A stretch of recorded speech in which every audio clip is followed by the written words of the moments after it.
man spotted thick black cables snaking out from the soil behind his house. At first, he thought they were just old wires, but when he tugged, the ground shifted like the earth itself was breathing beneath his feet. Subscribe and tell us where you're watching from. Mark Reynolds, 54, an auto mechanic from rural Ohio, thought life would stay quiet on his small property. But one strange cable changed everything. Subscribe and tell us where you're watching from. Mark Reynolds, 54, an auto mechanic from rural Ohio, thought life would stay quiet on his small property. But one strange cable changed everything. The storm that ripped through Mark Reynolds County had left more than just broken branches and waterlogged ditches. It had clawed strips of topsoil from his backyard, peeling away grass like wet paper. And in that bare scar of earth, something strange jutted upward, something that did not belong to any farmer's yard. A bundle of thick, black-sheathed cables poked out of the mud like roots that had been forced up by the rain. They weren't slender like phone lines or fragile like extension cords. These were heavy, almost industrial, coated in tar-like insulation, scarred with age.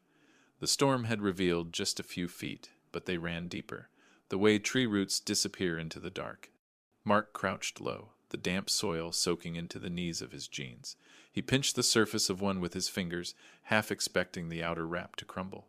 But the coating was intact, stubborn, and slick with storm water. It had a texture he couldn't quite place rubbery, but strangely soft in spots, as though it had absorbed years of moisture.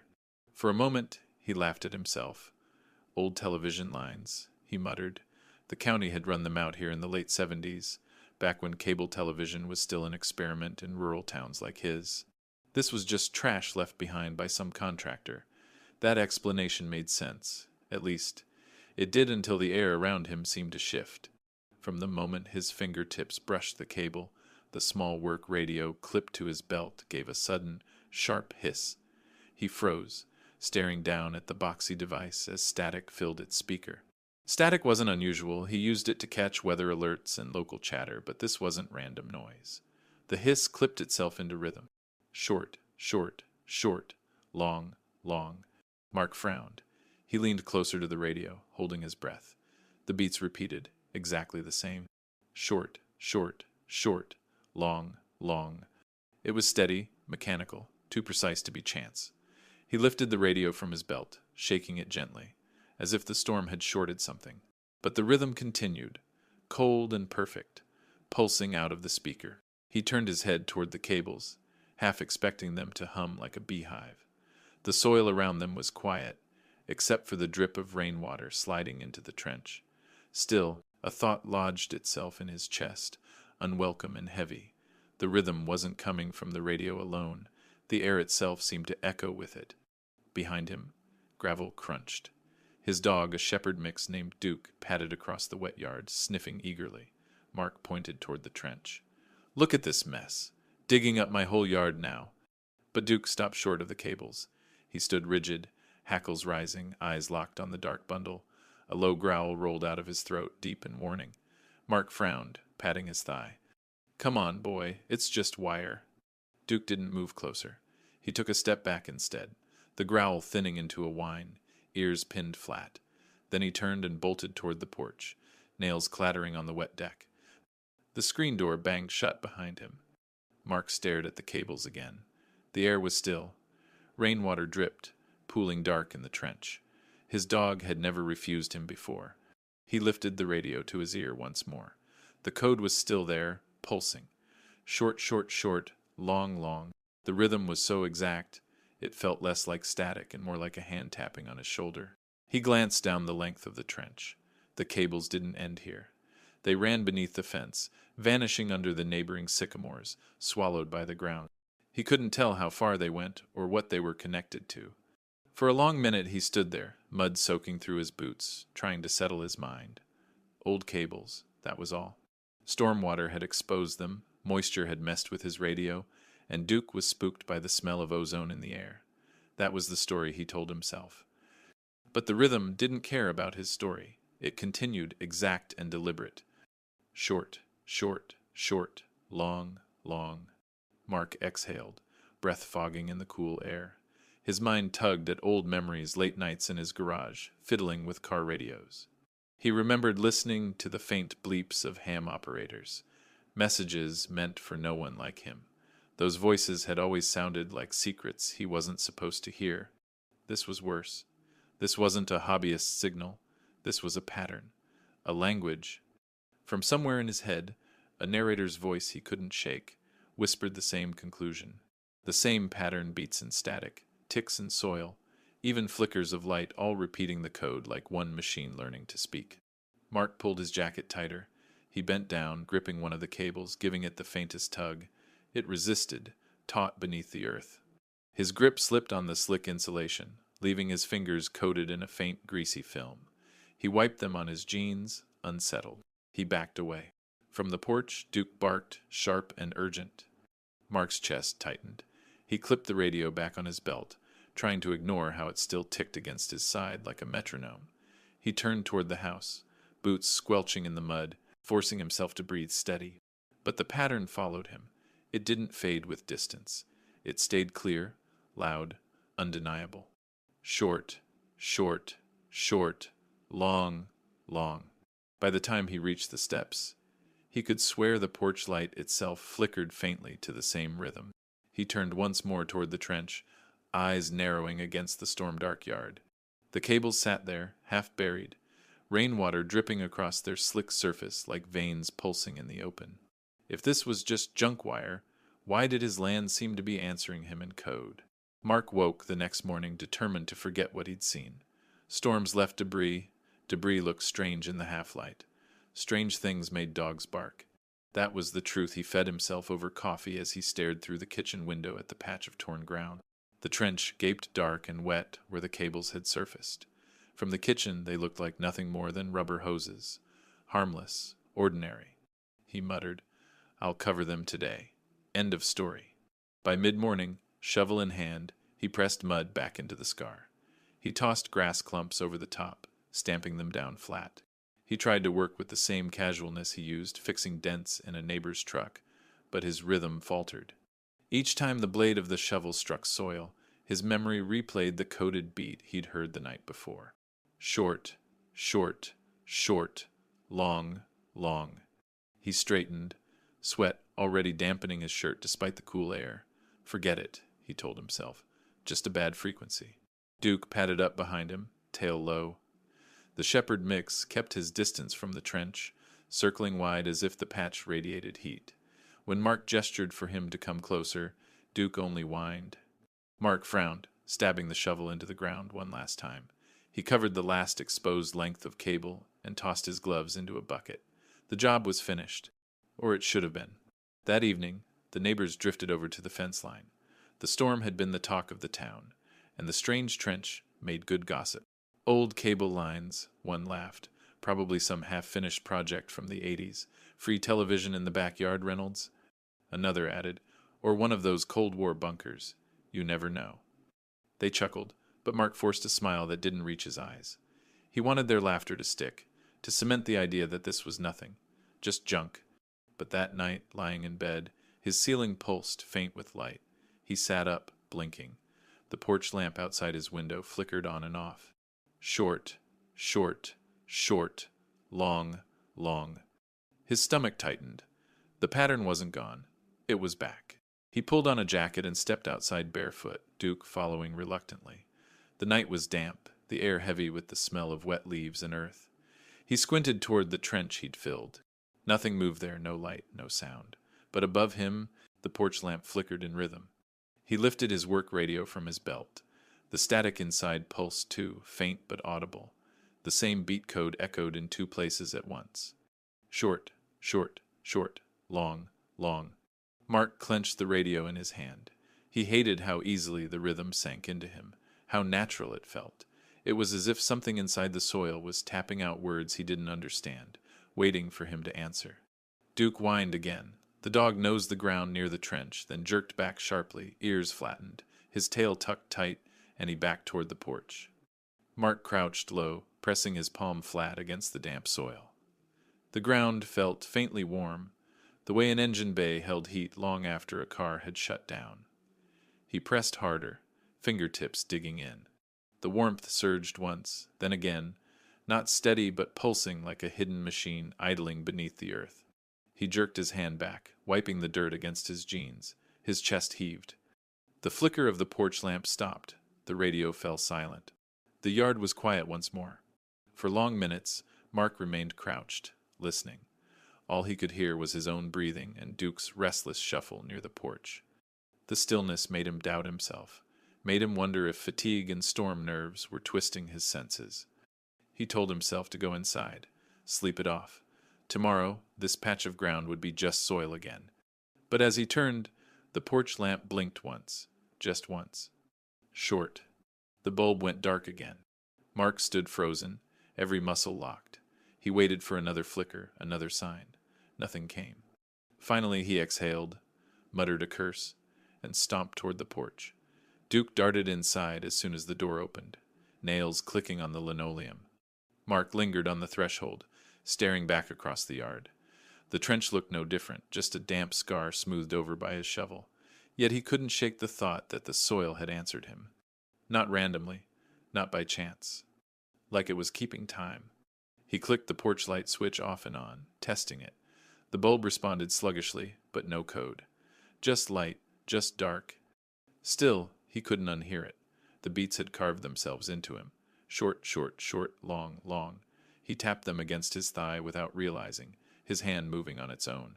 Inside, he collapsed into a chair at the kitchen table. Duke circled twice, then lay down close to his boots, eyes wide and ears twitching at every creak of the house. Mark rubbed his temples. He wanted sleep, but sleep didn't want him. Hours later, near midnight, he found himself standing at the back door again. His eyes scanned the yard, searching for a flicker, a hum, a sign of the code returning. The ground was still, but his skin remembered the warmth, his ears remembered the rhythm, and his chest carried a nervous thrum that refused to fade. When his palm had pressed the dirt, the heat had pulsed back, not random warmth, but deliberate, like the slow beat of a heart buried beneath his land. By the third night, Mark could no longer convince himself that the ground behind his house was just dirt. It was alive with tension. Every time he stepped off the porch, he felt it in his boots, a faint tremor, so subtle it might have been his imagination, except his tools in the garage rattled on their shelves at the same moment. He would freeze, listening, and then the vibration would vanish, leaving him doubting his own senses. But it wasn't only vibration. The air carried a smell now, stronger than before. At first it was faint, like wires overheating behind a wall. But as he knelt near the filled trench, the odor thickened into something choking, sweet, plastic sour, chemical. It reminded him of a car fire he had once witnessed on the highway, that sickening mix of burned insulation and scorched plastic. He gagged and backed away, pulling his shirt over his nose. Inside the house, his wife, Elaine, was growing restless with him. She leaned in the doorway while he paced the kitchen, arms crossed, watching him like he was a child avoiding a chore. "You need to call the county," she said flatly, "or at least an electrician. Mark, this isn't normal." He bristled. "It's old wire, nothing more. You call a man out here, and all you're going to get is a bill to tell us what I already know." Her eyes narrowed. "And what about the smell, or the way the dog won't go near it? You're losing sleep over this, Mark. Don't think I haven't noticed." He didn't answer. Instead, he pulled on his boots and headed back outside. The night was cold and damp. A low fog clung to the grass, drifting like smoke. He carried a flashlight this time, its beam slicing across the yard. The filled trench looked darker than the rest of the soil, as if it were still wet, though it hadn't rained in days. Kneeling again, he jabbed a screwdriver into the ground and began prying away the packed dirt. The earth crumbled easily, looser than it should have been, like something underneath had kept it from settling. Soon the cables were exposed once more. They glistened faintly in the beam, black and slick, like veins under skin.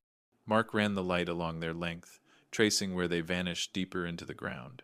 His pulse quickened. He told himself this was just curiosity, just making sure. But when his hand touched the insulation again, he felt something new. Not heat, not vibration. The wire was warm, yes, but not uniformly. The warmth pulsed in sections, one after another, like blood moving through arteries. He yanked his hand back, staring. The beam caught something else, something he hadn't noticed before.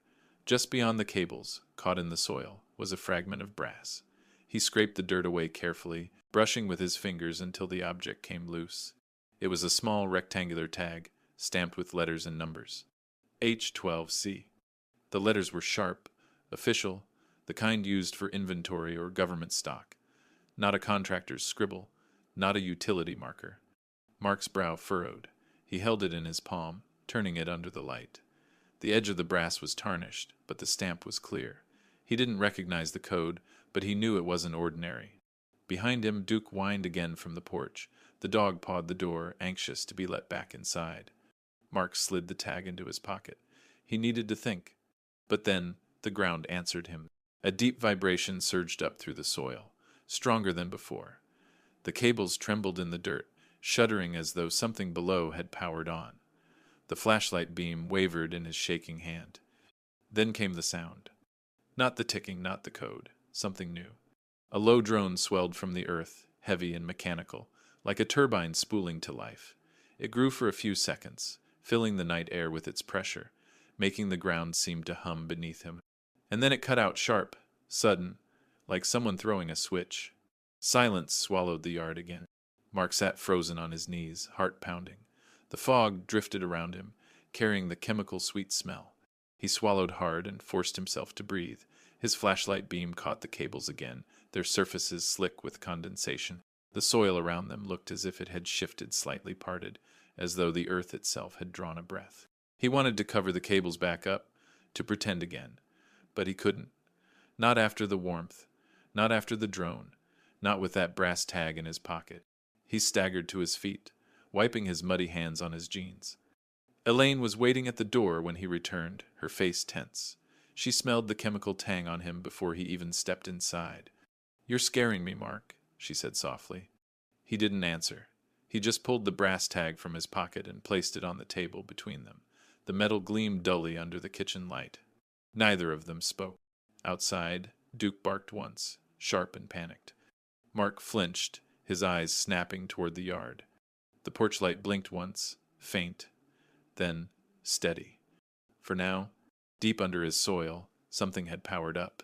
The question was what had just hurt him. The following afternoon, Mark returned to the trench with a hammer in one hand and his flashlight in the other. He wasn't sure what he intended to do, pound the cables back into the earth, cut them, dig them free. Anything except leave them pulsing under his yard like veins waiting to burst. The soil had dried in patches since the storm, cracking into thin plates around the exposed bundle. The brass tag still burned a hole in his pocket, a reminder he hadn't dreamed it. He traced the cable with his light, following it across the trench until it disappeared beneath a clump of tangled vines. Something about the ground there looked different too, even too flat. Mark dropped to his knees, peeling the vines away with his gloves. His breath fogged as the damp smell of mildew rose up. Beneath the mat of roots and soil was not earth at all, but metal. A flat sheet of rusted steel. He scraped harder. More surface emerged, wide and rectangular, its edges disappearing into the dirt. In the center was a seam, and across it a pair of corroded hinges. It wasn't a buried pipe. It was a hatch. Mark leaned closer, sweeping the beam across the surface. The metal was streaked with soot and stained by years of water. He pressed his hand to it. The cold shocked him, biting through his glove as though the steel had been waiting to draw the heat from his skin. He yanked his hand back instinctively. Duke barked from the porch, ears flat, tail stiff. Mark forced a breath, crouching again. He dug his fingers along the seam. The hatch was locked shut. The edges were sealed by decades of rust and soil. He lifted the flashlight closer. The vent slats cut into the top were thin and blackened, clogged with webs. Yet something about them unsettled him. They weren't random. They looked designed to let air out or in. Mark scraped at the edges again, ignoring the way the steel bit into his palms. His beam caught the cables. They didn't just run under the hatch. They disappeared into it, slipping neatly through welded holes at the base like arteries feeding into a heart. A knot formed in his throat. "What the hell is this?" he whispered to himself. The fibrous wrapping around the copper shone wet in the light. Close up, it looked wrong. The strands didn't look like tape. They looked like hair, matted and black, woven tightly until they became part of the sheathing. He recoiled, bile rising in his stomach. He staggered back to his feet, wiping sweat from his forehead despite the chill in the air. Voices startled him. Across the fence, a pair of neighbors leaned against the posts, watching.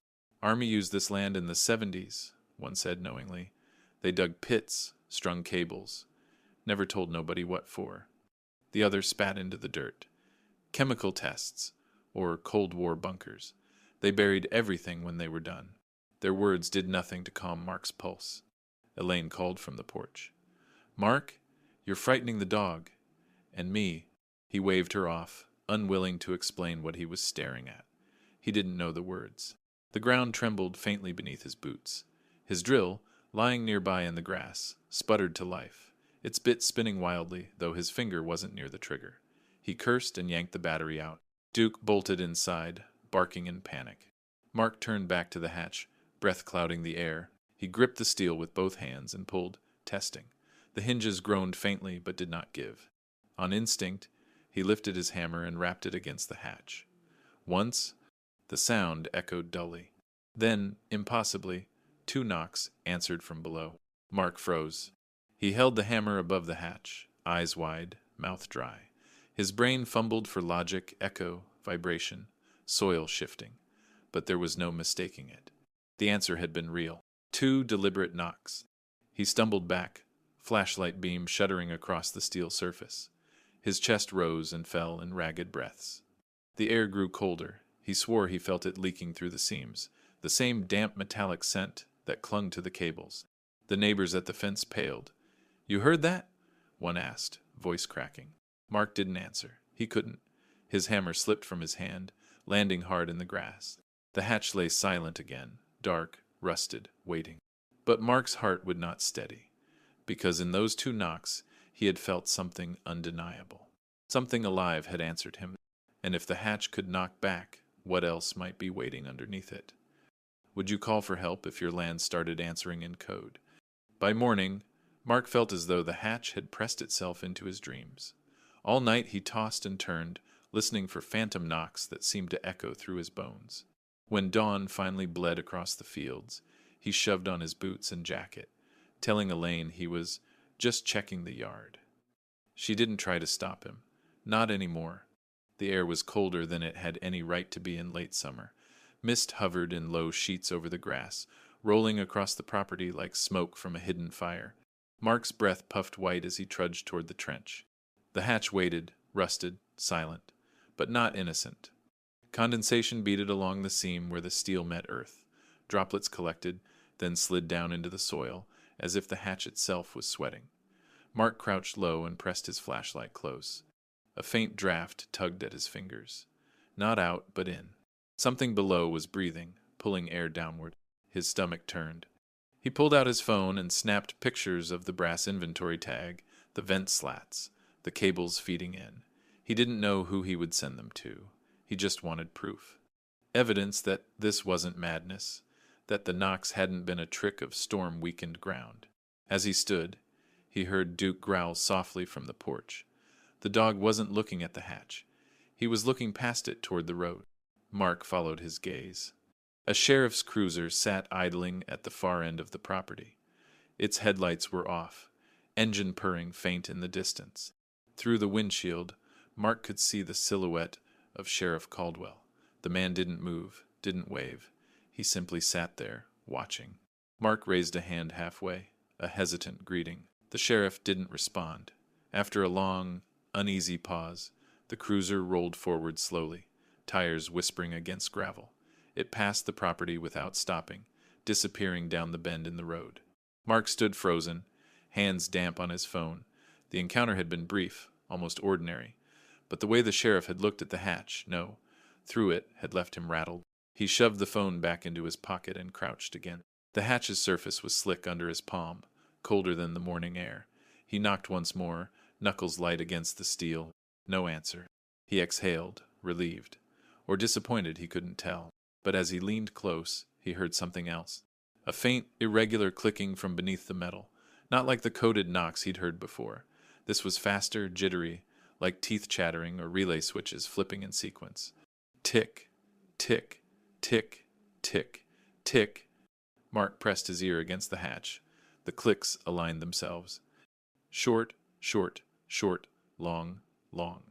The code again. Faster now. Urgent. He pulled back, flashlight trembling in his grip. The cables shivered faintly where they entered the hatch, soil loosening around them. Condensation trickled across the seam. The sound inside was growing sharper, no longer faint. Tick, tick, tick, tick. Mark scrambled backward, boots slipping in the wet grass. His breath came ragged, each exhale fogging the air. From the porch, Elaine called, "Mark, what are you doing out there?" He opened his mouth to answer, but the words caught in his throat. How could he explain that the ground was talking back, that his soil ticked like a machine desperate to be heard? The hatch shuddered once. The clicking cut off. Silence smothered the yard. Mark lowered his flashlight slowly, keeping his eyes locked on the steel plate. His phone buzzed in his pocket. He flinched, fumbling it out. The screen lit with a weather alert, but the speaker erupted with static. Short, short, short, long, long. His breath stuttered, the same code. Again. This time, it wasn't just the hatch. It was in his phone. He dropped the device into the grass like it had burned him. The screen went black, the sound vanishing. Mark backed toward the porch, every step slow, deliberate.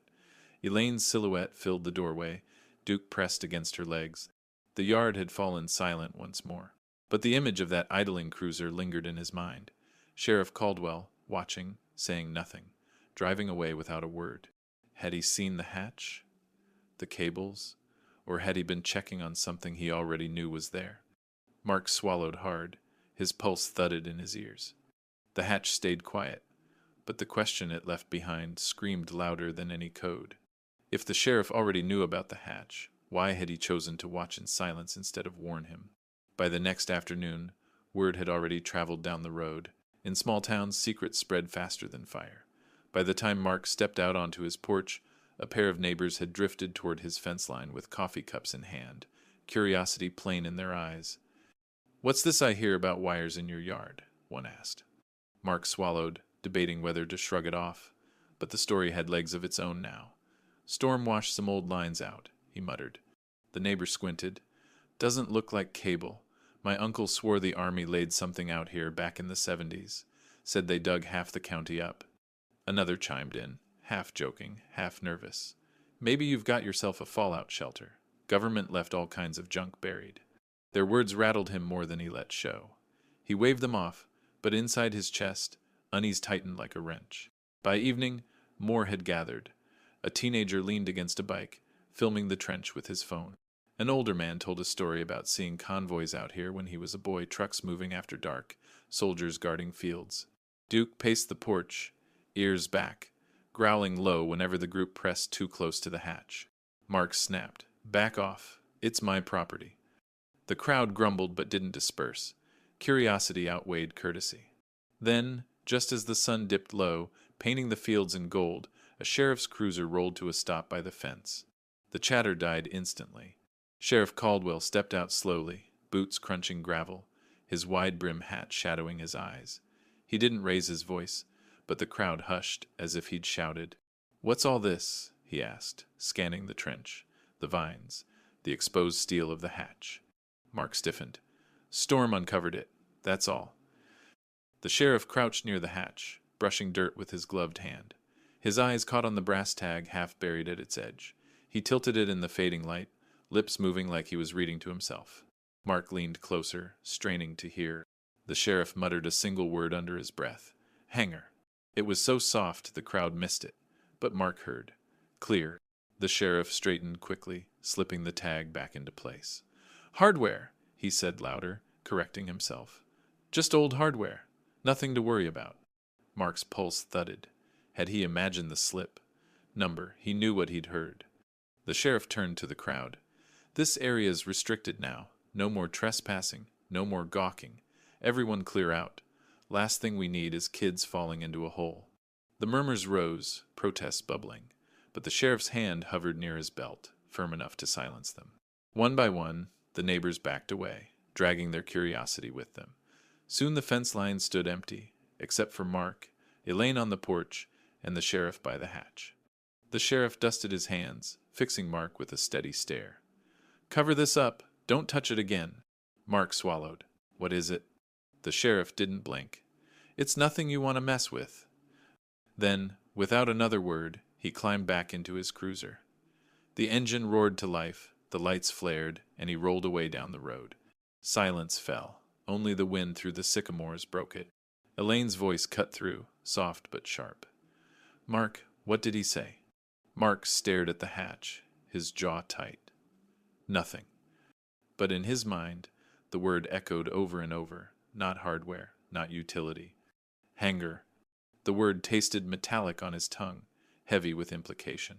That night, he dreamed of airfields underground, of steel doors opening to machines no one had ever admitted existed. And when he woke in the darkness, the porch light flickered again. Short, short, short, long, long. If even the sheriff couldn't say the truth out loud, then whatever lay beneath his land wasn't just old wire. It was something someone still wanted hidden. That night, Mark couldn't shake the sheriff's words. Cover it up, don't touch it again. But it was the slip that kept drilling through his mind. Hangar. The way Caldwell had said it quietly, as if the word had slipped free before he could cage it. Mark replayed the moment in his head again and again, the syllables heavy, deliberate. What kind of hangar could be buried in his yard? The air outside carried no answers, only fog. It rolled across the grass in pale sheets, muffling sound, clinging to the porch rails. Mark stood there for a long time, arms crossed tight, watching the hatch through the haze. Elaine came up behind him. "It's late. Come to bed." He shook his head. "Something's wrong out there." "Then let someone else handle it," she pressed. "The sheriff, the county, anyone but you." But he couldn't. His land, his soil, was supposed to be simple. A man's backyard wasn't supposed to breathe, knock, or answer back in code. By midnight, the fog had thickened. Mark pulled on his boots, grabbed his flashlight, and headed down the steps. Duke whined, tail tucked, but didn't follow. The grass was slick with dew. Every footstep hissed against it. He moved slowly, the beam of his flashlight cutting through the fog in narrow tunnels of light. The hatch loomed ahead, slick with condensation. Its metal skin gleamed like wet stone. He crouched, sweeping the beam across its edges. Droplets of water trembled along the seam, then vanished drawn inward, as if the hatch was inhaling. Mark's breath hitched. He leaned closer, feeling the cold draft tug at the hair on his arms. Then it happened. The soil to the right of the hatch shifted. At first, it was just a subtle ripple, like a mole tunneling below. Then, with a groan, the earth sank in, collapsing several feet inward. Mark stumbled back as a dark gap opened, soil crumbling down into emptiness. His flashlight beam cut into the void. A shaft yawned beneath the ground. Its walls weren't raw dirt but ribbed steel, lined with corroded cable guides and riveted plates. The collapse had revealed a man-made structure, one designed to last. A faint draft surged upward, carrying the sharp tang of ozone and wet rust. The smell burned his nostrils, metallic and sour. Mark lowered the light further. Dust swirled in the beam, sparkling like ash. He followed the shaft down, heart pounding. 10 feet, 15, 20. At the bottom, ladder rungs glinted, their paint long flaked away. And then the beam caught something else. Boots. They lay half buried in the dust, leather cracked, toes pointed upward. A dull glint shone nearby, catching the light. Mark squinted, breath fogging the flashlight lens. He adjusted the beam. A dog tag. Its chain curled in the dust. The metal plate stamped with numbers he couldn't read from here. His stomach flipped. The silence pressed heavier now, broken only by the faint drip of condensation from above. Each drop echoed down the shaft like a clock. Mark wiped his hand across his face, trying to steady himself. "Mark?" Elaine's voice carried faintly through the fog from the porch. He swallowed hard. "Stay inside," he called back, his own voice breaking louder than intended. He turned back to the shaft, beam shaking in his hand. The ladder stretched down into shadows, vanishing into deeper dark. The shaft wasn't just a hole. It was an entrance. Mark staggered backward, boots sinking into soft mud. His pulse thudded in his ears. Duke barked sharply, the sound muffled by fog but edged with panic. Mark looked toward the house, then back at the shaft. His mind raced. He wanted to cover it again, to fill the soil, to bury it all. But the truth was out now. The ground itself had given way, revealing what it had hidden for decades. This wasn't rumor. This wasn't gossip. It was real. The cables weren't relics. They were arteries. The hatch wasn't junk. It was a sealed door. And beneath it all, a shaft waited, lined with steel, holding boots, and a tag that proved a man had been down there. Mark's flashlight flickered once, sputtering as its battery drained. For a second the shaft went dark, his chest seized with panic. When the beam steadied again, the boots hadn't moved, but the dog tag now gleamed brighter, as if freshly polished. Mark staggered back again, almost tripping over a root. The fog swallowed the shaft's edges, making it seem endless, a black wound yawning open in his yard. He wanted to look away, but couldn't, because somewhere beneath that hatch, beneath the collapse, beneath the rusted steel, someone had left a body behind, and someone else had locked the door above it. If the shaft held boots and tags, then what else lay waiting in the dark below? Mark couldn't keep away. By dawn, he was back at the edge of the collapse, staring into the shaft. Fog still clung low across the grass, and his breath plumed white in the cold. The hatch sat tilted where the soil had given way, its hinges groaning faintly when the wind shifted. The gap gaped wider now. Overnight, more dirt had slid down, revealing nearly half of the ribbed wall. It wasn't a crude pit. It was engineered corrugated steel sheets bolted together, rivets marching in straight rows. Whoever built it had meant it to last. Mark shone his flashlight into the hole. The ladder's rungs gleamed faint in the beam descending into shadow. And there, half buried at the bottom, the boots waited. He crouched low, resting one hand on the damp soil. His light caught the glint again, the dog tag. Its chain curled beside the boots, stamped with letters and numbers dulled by dust. His throat tightened. A soldier. Elaine's voice carried from the porch. "Mark, please, don't." He didn't answer.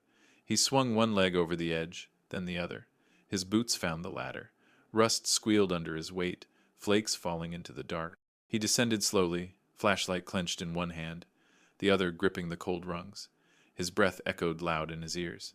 The chemical sweet smell grew stronger, mixing with the copper tang of old rust.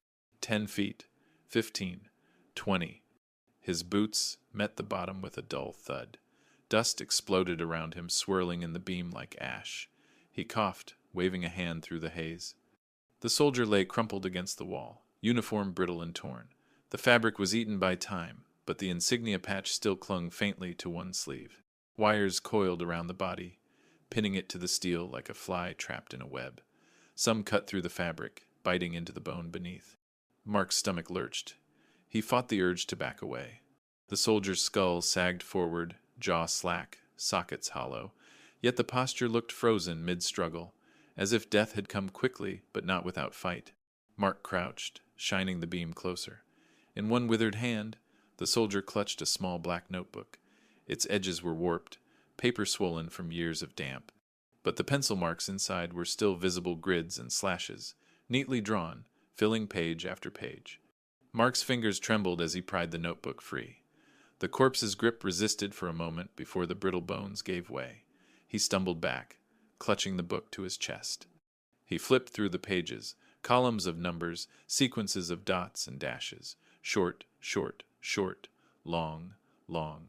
His breath hitched. The same code. It wasn't just in the wires, or the knocks, or the porch light. It had been written down, recorded, used. He turned another page. A hand-drawn map. Crude, but clear enough. A large star marked the center, labeled in heavy pencil, Control Node A. Mark's pulse hammered. His land, his backyard, the hatch, the shaft, this was Node A. At the bottom of the page, scrawled in shaky letters, if Node A fails, initiate sequence by hand. Mark's mouth went dry. He turned again. More codes, more coordinates, scribbled notes about relays, sequences, behavioral response. His head spun trying to make sense of it. Above him, a sound echoed faintly down the shaft. Voices. He killed his flashlight, heart thudding. Dust still swirled, glowing faintly from the slit of daylight above. 2 silhouettes leaned near the opening. Neighbors? He heard their whispers. You see that? He's down there. What's he doing? Looks like a bunker. Mark pressed his back against the cold steel wall, clutching the notebook. His breath echoed ragged in the silence. The neighbors' voices faded as they moved off, but his pulse stayed sharp. He He switched the flashlight back on, sweeping the bottom once more. The soldier's body slumped lifeless against the cables. The dog tag gleamed beside it. Mark reached down, hand trembling, and picked it up. The name was still legible. He read it under his breath, committing it to memory. The letters felt heavy, like an anchor pulling him deeper into something he didn't understand. Duke barked sharply above, frantic. Mark tucked the notebook under his arm, shoved the dog tag into his pocket, and started climbing. His boots slipped against rust, his flashlight beam bouncing wildly as he pulled himself upward. By the time his head cleared the rim of the shaft, his lungs burned. He hauled himself onto the grass, mud streaking his jeans. Elaine was waiting, her face pale, eyes locked on the notebook clutched in his hands. "What did you find?" she whispered. Mark couldn't answer. He only shook his head, holding the book tighter. Behind them, the hatch and shaft sat silent again, but Mark knew silence didn't mean safety. He opened the notebook once more, staring at the star on the map. Node A, his land, his home, and the line beneath it, if Node A fails, initiate sequence by hand. If his backyard was Node A, then how many more nodes were still out there, waiting for their turn to wake? Is this just an old utility or a system built to watch people? By the next morning, Mark's quiet patch of Ohio soil no longer belonged to him. The road beyond his fence buzzed with vehicles, county trucks first, then unmarked vans, and by mid-morning, heavy green military transports. Cones lined the shoulder, deputies waved gawkers back, and men in hard hats strung tarps across his property line. Elaine stood in the kitchen, arms folded, watching as black-suited figures carried equipment through their backyard like it was a work site. Her face was pale with fury. "They're tearing up our land," she said. "You need to tell them to leave." Mark shook his head. He hadn't slept, the notebook still burning in his pocket like contraband. He didn't know who these people were. All he knew was that the words inside the notebook, Node A, initiate sequence by hand, were bigger than him, bigger than his family. Outside, reporters jostled for space against the fence. Cameras flashed as microphones were shoved forward. "Sir, what did you find down there? Is it true there's a Cold War bunker? Are there human remains?" Mark pushed past them, jaw tight, refusing to answer. He wasn't ready to say aloud what he had seen the body, the wires coiled like restraints, the dog tag that still clinked in his pocket. At the trench, two men in hazmat suits descended the ladder. Their helmets reflected the pale morning Sunday. They moved with slow precision, voices crackling through radios clipped to their chests. Mark watched them vanish into the shaft. He felt stripped bare, like his home wasn't his anymore. One of the men returned holding a sealed bag. Inside, pressed against the plastic, was the soldier's notebook. Mark's stomach lurched. He stepped forward. "That's mine. I found it." The hazmat man ignored him, passing the bag to a woman in a navy jacket who scribbled notes on a clipboard. "Excuse me," Mark said louder, heat rising in his chest. "That's mine." A deputy blocked him with an arm. "Sir, step back. This is classified evidence now." The words hit him like a punch. Classified. Reporters surged forward at once, shouting questions. "What kind of evidence? Is it Cold War tech? Was this a weapons test site?" The woman in the navy jacket lifted her chin. No comment at this time. Safety assessment only. Her tone was clipped, rehearsed, the kind used when the truth wasn't up for discussion. That night, under the glow of work lights, more vehicles arrived. Mark watched from the porch as teams unspooled heavy cables of their own, plugging them into humming machines. The air stank of diesel and ozone. Neighbors lined the fence, their voices low, angry. "They're covering it up. Always knew something was buried out here. They'll bulldoze it and call it nothing." Elaine squeezed Mark's hand. "We need to leave this alone. It isn't our fight." But Mark couldn't, not after what he'd seen in the notebook. The grids and dashes had haunted him short, long, long. Pages filled with codes that matched the beats he'd heard in his soil, in his radio, in his porch light. And the map. That crude sketch with 3 stars. Control Node A, Control Node B, Control Node C. Only Node A was checked. The soldier's final note seared into his memory. Maintain Node A. Civilians unaware. Sheriff liaison. Mark's chest tightened as he replayed it. Liaison. The word fit like a puzzle piece, connecting too neatly with Sheriff Caldwell's silence, his slip of the tongue, his watchful eyes from the cruiser, as if the sheriff hadn't been surprised by the hatch, as if he had been waiting for it. The reporters came back the next morning, their headlines sharper. Hidden bunker, unearthed in Ohio field. Cold War secrets resurface. Body found beneath backyard. Mark's name was in their mouths now. He was the mechanic who dug up the past, the man who had stumbled on the secret no one was meant to see. He hated it. The microphones, the cameras, the strangers shouting questions he couldn't answer. But worse than all of it was knowing that the answers were in that notebook. Answers now locked in a bag he would never see again. That evening, a retired signals technician from a nearby county appeared on television.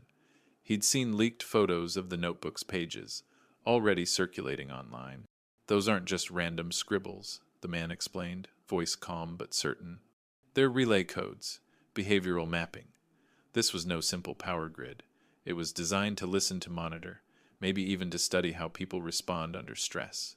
Mark leaned forward on the couch, fists clenched. He already knew it was true. He'd lived it.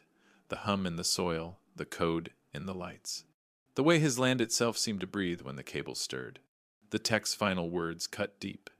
No one builds a system like this for fun. Someone wanted data, and someone kept it running. Mark looked at Elaine. Her face was pale, lips pressed tight, eyes locked on the screen. He couldn't bring himself to say it aloud, but they both knew the truth. The system wasn't dead. It had never stopped. And now the whole world was watching Node A. If Node A was still active, then what about the other two stars on the map, Nodes B and C? Still unchecked. The floodlights around Node A burned through the second night, washing Mark's backyard in sterile white. Tarps flapped in the wind, soldiers and contractors moved like shadows, and diesel generators roared through the dark.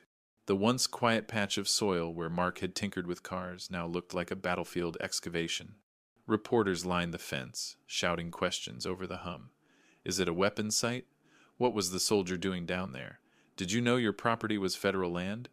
Mark ignored them, jaw tight. Elaine had pulled the curtains closed, trying to shut it out, but every creak of a generator and every pop of flash bulbs slipped inside anyway.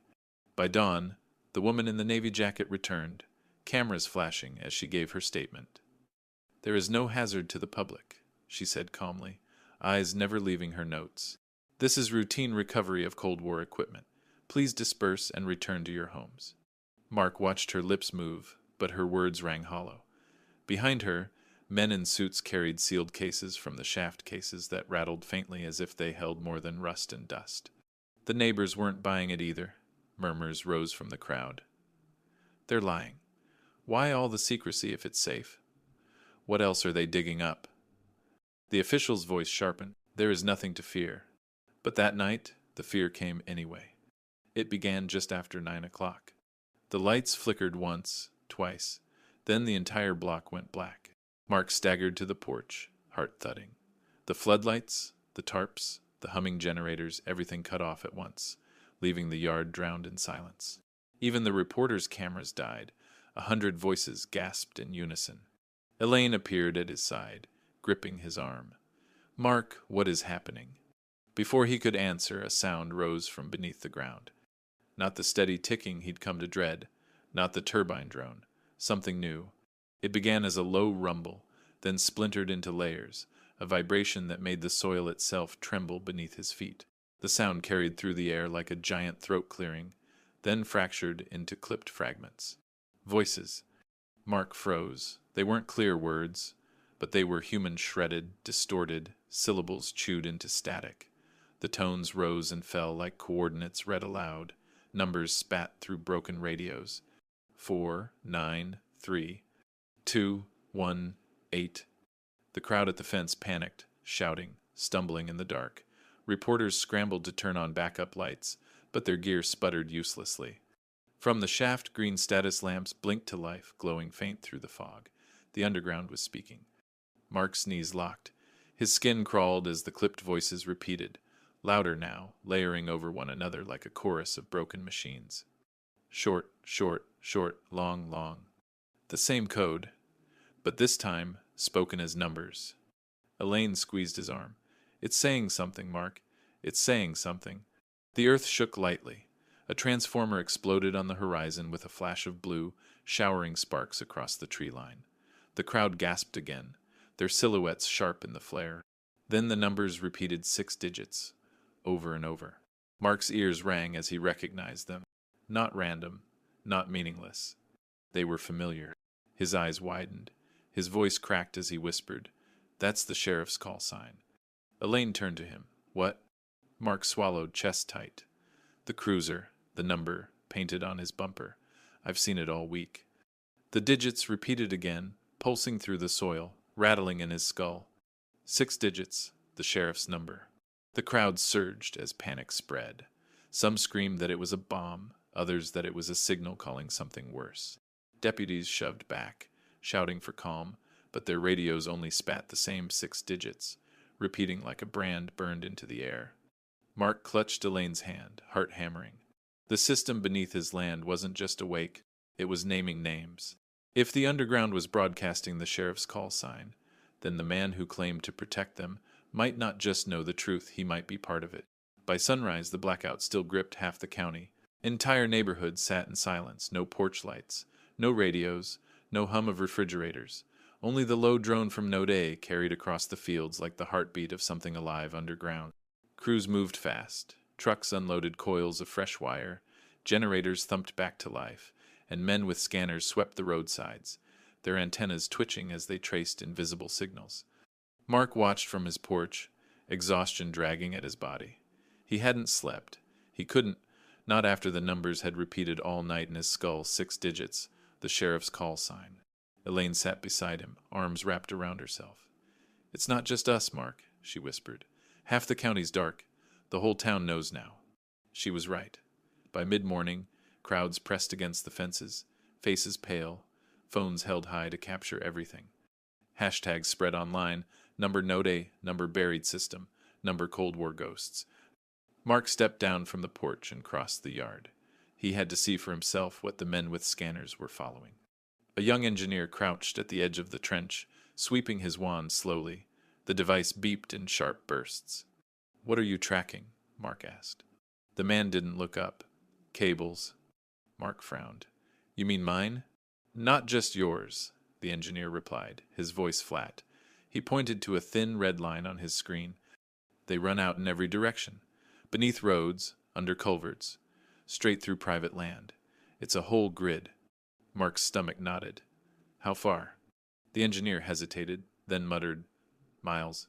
He swept again, the device squealing as it locked onto a fresh signal. "There," he said, pointing north. "See? Another branch."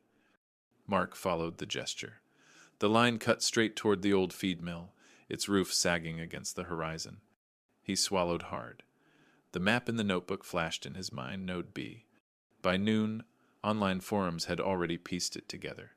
Amateur sleuths posted satellite overlays, pinning likely nodes across the county. B at the mill, C by the river bridge.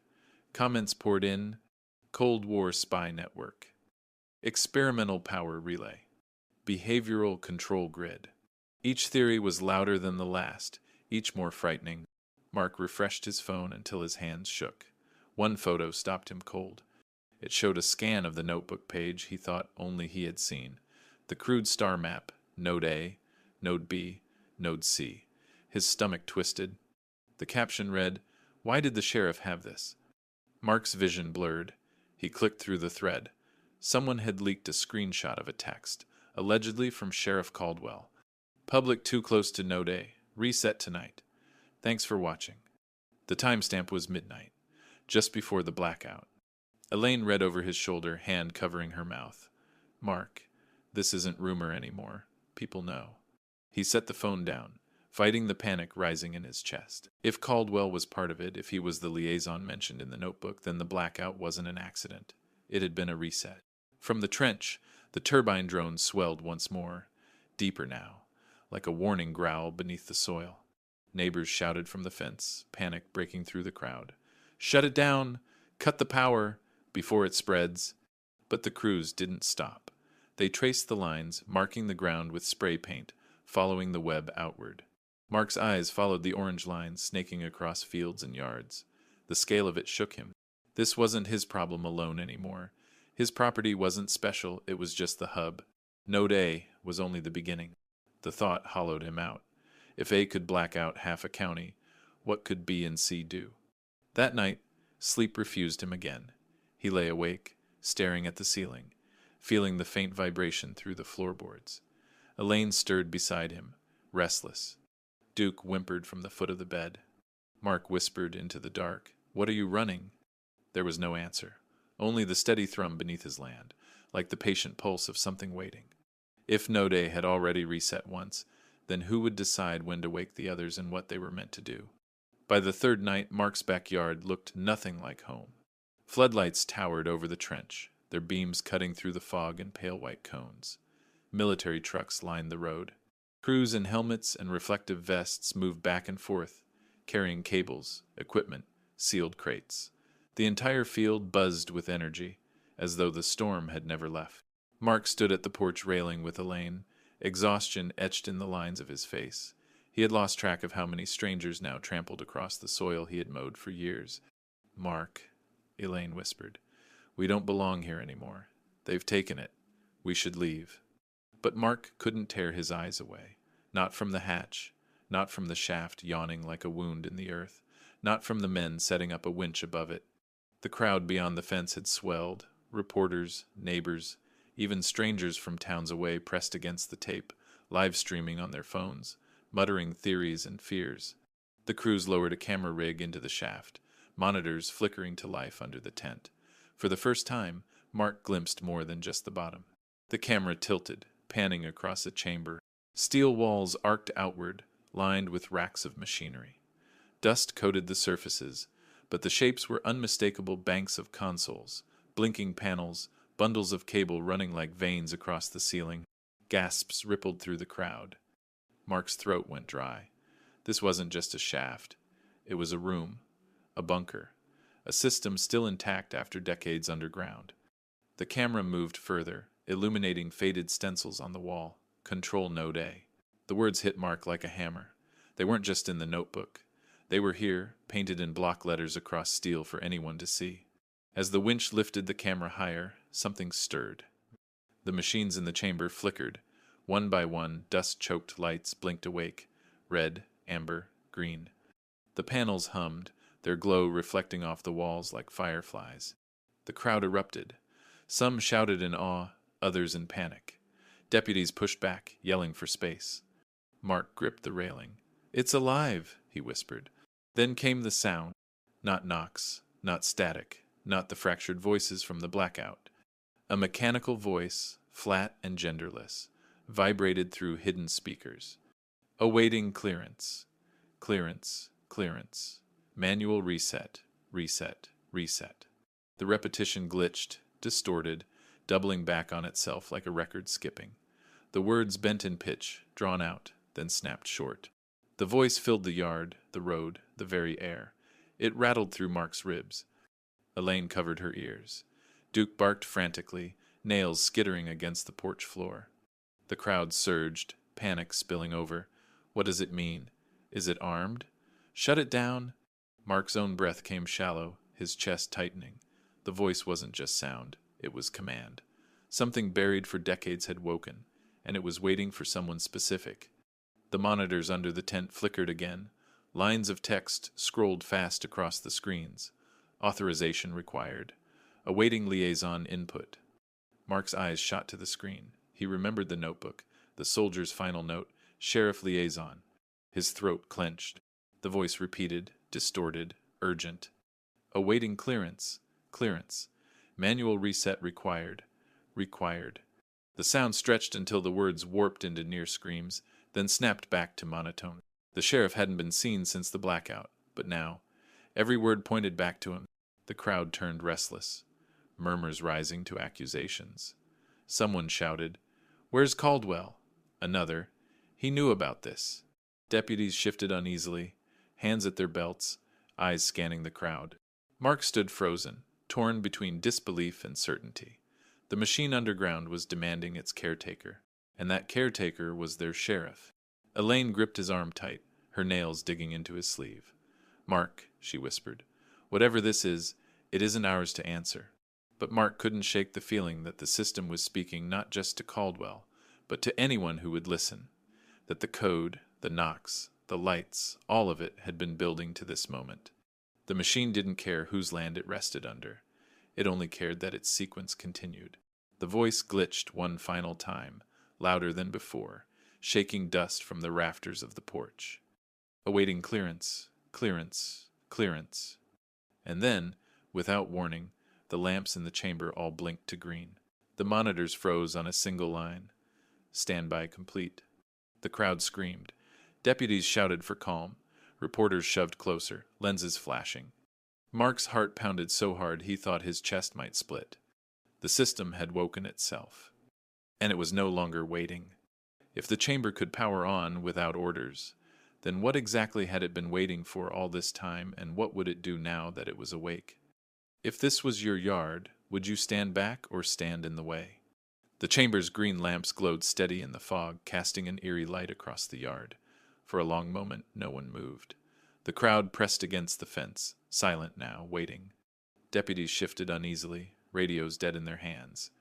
Then, from the bend in the road, headlights cut through the mist. A sheriff's cruiser rolled to a stop at the fence. The crowd murmured, voices rising, accusations hissing on the cold air. "Where's he been?" "He's part of it." "Ask him." The driver's door opened. Sheriff Caldwell stepped out slowly, his broad frame silhouetted against the floodlights. His face looked drawn, older than it had days before, as if the last 3 nights had aged him a decade. He didn't look at the crowd. He looked at the hatch. Mark felt his chest tighten. Every piece of the puzzle, the silent cruiser, the slip of the tongue, the sheriff's call sign echoing from the soil, had pointed here. Caldwell crossed the yard without a word. Deputies parted for him, some bowing their heads as he passed. At the trench, he paused, staring down into the shaft as though it was an old enemy. Then he reached into his jacket and drew out something that glinted under the lights. A laminated badge. The crowd roared. Shouts rang out. "He knew! He's the liaison! Traitor!" The sheriff ignored them. He crouched at the rim, slotting the badge into a recessed reader near the hatch. The green lamps inside the chamber flickered brighter, pulsing in rhythm with the movement. Text scrolled across the monitors under the tent. Authorization detected. Liaison ID confirmed. Mark's breath caught in his throat. It was true. The machine had been waiting for him. Caldwell exhaled slowly, as though unburdened at last. His voice carried across the yard, calm but heavy. "My father was sheriff before me," he said, "and his father before him. Every one of us signed the same reports. Every one of us kept the same oath. We didn't choose this. We inherited it." The crowd erupted in fury, but Caldwell raised a hand, steady. "You think this was about power? About control? It was about stability. Someone had to keep the sequence alive. Someone had to make sure the system didn't fail." Mark shouted before he realized it. "Fail what? What sequence?" The sheriff's gaze flicked to him, eyes tired. "It doesn't matter anymore. The moment's passed. The system is already awake." He turned back to the chamber, resting his hand on the badge. His shoulders sagged, but his voice stayed firm. "My father warned me this day would come, that one of us would have to reset it by hand." He reached toward the panel inside, fingers trembling. The crowd screamed, voices rising in panic. Deputies tried to push them back, but fear surged through the fence like electricity. Elaine clutched Mark's arm, nails digging into his sleeve. "Stop him, Mark." Mark's chest heaved. Every instinct screamed to move, to shout, to throw himself between the sheriff and the machine. But his legs locked. Caldwell's hand hovered inches from the panel. Then the chamber spoke again. "Standby complete. Node A stable. Node B initializing." The green lamps shifted, pulsing in time with the words. Caldwell froze. His hand fell to his side. His face went pale. From beneath the soil, faint but unmistakable, another rhythm began to tick. Not here, not in Mark's yard. Somewhere east, far off. Short, short, short, long, long. The same pattern, the same code. Node B. The crowd erupted in chaos. People screamed, shoved, stumbled away from the fence. Phones lit the night as messages blasted across the internet. Node B online. The system spreads. Caldwell stepped back from the hatch, his badge slipping from his hand. It clattered against the steel, bouncing once before vanishing into the shaft. Mark stared at him, fury boiling up. You knew this was bigger than us." The sheriff met his gaze, his face hollow. "Bigger than all of us. And it was never meant to stop." The chamber's lights pulsed again. The voice returned, louder, glitching, echoing across the night. "Node B active. Node C pending, pending, pending." Mark's pulse thundered. He gripped Elaine's hand as the earth beneath them trembled faintly, like another giant turning in its sleep. The sheriff turned slowly toward the crowd, his voice barely audible over the noise. "You wanted the truth. Now you have it. If Node B had already awakened, then how long before Node C came online, and what chain reaction had the sheriff's family kept alive for generations?" The yard was quiet again by dawn. The trucks had gone. The floodlights were dark. Only churned soil and deep tire tracks remained, cutting scars through the grass where Mark had once parked his old pickup. Elaine stood on the porch with a suitcase by her feet. She didn't look back at the trench. She didn't need to. The memory of its glow would follow her no matter where she went. "Are you ready?" she asked, softly. Mark nodded. His face was pale, eyes hollow from nights without sleep. He held Duke's leash tight, the dog pressing close to his leg. They loaded the car in silence. For decades, this house had been their refuge, quiet mornings, the smell of motor oil in Mark's garage, the low whistle of wind through the sycamores. Now, every creak of the boards, every flicker of the lights carried the echo of a hidden system that had claimed their soil long before they'd owned it. As they pulled away, Mark glanced once in the rearview mirror. The hatch was sealed again, fresh bolts gleaming in the pale light. A fence surrounded it now, topped with cameras that blinked red. His land had been taken, swallowed by secrecy. But he didn't miss the soil. He missed the peace. The town didn't let go so easily. In diners, in gas stations, in church parking lots, people whispered. Some spat the sheriff's name with venom, calling him a traitor who had sold them out to shadowed men in Washington.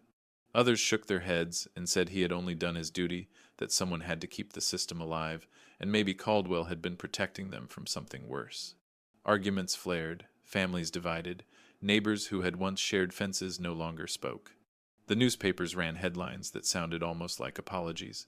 Local sites secured, no ongoing risk to public. The television anchors spoke the same line.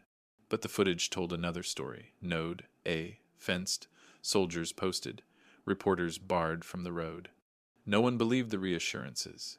Online, the story grew into legend. Amateur sleuths dug into old maps, tracing cables across county lines, speculating where nodes B and C might rest.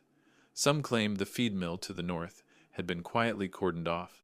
Others swore men with clipboards had been seen pacing the bridge by the river at night. One forum thread claimed the blackout wasn't random, that Node A had reset exactly as designed, measuring panic, tracking responses. 1,000 comments argued, dissected, theorized, but through all the noise, one question kept returning. If Node A was just one piece, how many more nodes might be buried across the country? Mark and Elaine rented a small house 2 towns over. It was quiet enough, safe enough, but it never felt like home. At night, Mark sat awake in the living room, the glow of a muted television flickering across his face. Elaine would sometimes find him tapping his fingers against the arm of the chair, short, long, without realizing it. Duke would prick his ears, whining softly, as though he, too, still heard something in the silence. The rhythm had embedded itself inside Mark, a pattern he could not shake. Months later, he returned to the county for groceries. The drive took him past his old road. He slowed, peering through the windshield. The fence was still there, topped with razor wire, cameras swiveling slowly in their housings. A sign hung from the gate, restricted sight, no entry. Beyond it, the ground looked freshly leveled, but Mark's eyes found the patch easily. He knew exactly where the hatch had been, where the soil had collapsed, where the shaft had yawned. He pulled over and killed the engine. For a long moment, he sat in silence, staring at the field. The road was empty, the air was still, and then he heard it, soft, distant, carried on the wind like a whisper. Short, long. His chest tightened. He gripped the steering wheel, pulse pounding. The sound was faint, almost imperceptible, but it was there, not in his head, not imagined. The field was still ticking, but slower now. Not seconds, not beats. Names. He started the engine and drove away, gravel spitting under his tires, refusing to look back again. When the wind drops, Mark swears the field still ticks but slower now, spelling names instead of seconds.